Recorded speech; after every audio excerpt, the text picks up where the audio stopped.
మిత్రులారా, కాలసర్ప దోషం, ఈ దోషము ఇది దోషమా యోగమా కూడా అర్థం కానటువంటి పరిస్థితి ప్రజలకు ఈ రోజున ఏర్పడింది.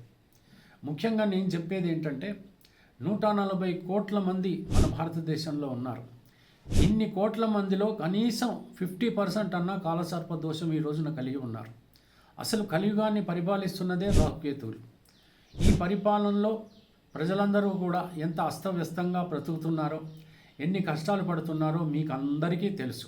అయితే ఈ కాలసర్ప దోషం కారణంగా మీరు అనేక రకాలైనటువంటి ఘోరాతి ఘోరమైనటువంటి ఫలితాలను పొందుతున్నారు అని ఏదైనా జ్యోతిష్యుడు చెప్పి మీరు యజ్ఞాలు చేయండి, హోమాలు చేయండి, తీర్థయాత్రలకు వెళ్ళండి, అక్కడ ఆ పూజలు చేయండి, ఇక్కడ ఈ పూజలు చేయండి అని మిమ్మల్ని కనుక చాలా భయపెడుతూ ఉంటే ఎట్టి పరిస్థితుల్లోనూ భయపడాల్సినటువంటి అవసరం ఎంత మాత్రము లేదు.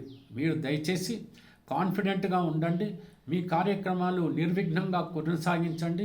మీరు ఖచ్చితంగా మేమెందుకు గెలవము అని జీవితంలో అనుకున్నటువంటి పక్షంలో మీరు నిర్విఘ్నంగా మీ యొక్క ప్రయత్నాలన్నీ కూడా సఫలీకృతం చేయగలుగుతారు.